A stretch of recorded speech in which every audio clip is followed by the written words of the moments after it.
In place of the defiant speeches, the sombre strains of Beethoven now ring out over Independence Square.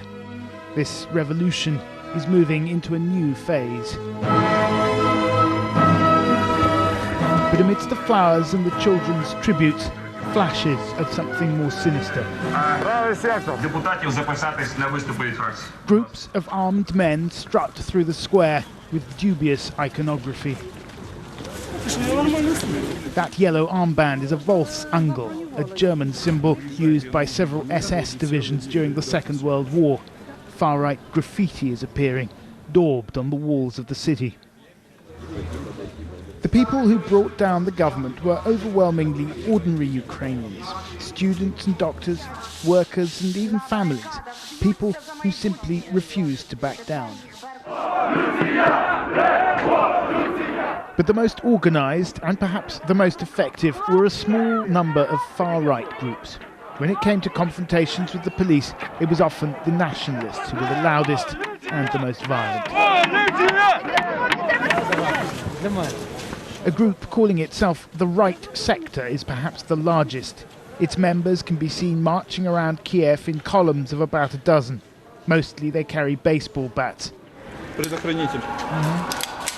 Sometimes they carry guns. We met these men posing for pictures outside the burnt-out remains of what was once their headquarters. I asked them about their political beliefs. Национал-социалистская тематика иногда в некоторых людях она есть проступает. Как бы, чтобы была единая нация. Но не у всех это не заложено в основе этой организации, это у некоторых людей есть. А у вас? У меня лично есть. В смысле? Объясните. Мне как бы нравится эта идея единой нации. Я хочу, чтобы нация была единая, чтобы один народ, одна страна, одна нация. А это подразумевается что? Как бы, чтобы чистая нация. Не то, что там, как бы у Гитлера как было. В своем роде немножко, маленько, но было, чтобы своя нация. What about the East, I asked? What about Crimea, where many Ukrainians feel close historical ties to Russia? Кому нравится Россия, пусть едут в Россию. Украина только для украинцев. Police have largely disappeared from the streets of Kiev. Law and order is maintained by so-called self-defense groups. Not all hold extreme views, but those who do are often shy of the cameras. We got a late-night phone call from another group known as C14, inviting us to meet their leader at their new base. It turned out to be the former headquarters of the Communist Party, now occupied by the far right. It's our general mission to totally ruin chains that connect our country with the imperial power from the past. And that being Russia? Yes, we can do Russia, not only Russia, Soviet Union. Are you a Nazi? No, I don't think I'm a Nazi, I'm a Ukrainian nationalist. What does that mean? The main confrontation is about that some ethnic groups have control many business structures, some economic, some political forces, and which ethnic groups? Russians and Jews and the Poles. It may be some non-Ukrainian group control a huge percent of some economic or political power. And of course, in this situation, Ukrainian people have some tension between it, and it causes conflicts. Mr. Karas says his group consists of around 200 men. C14 is affiliated with a political party called Svoboda, or Freedom, which now controls 4 ministries in the new government, including the Ministry of Defence.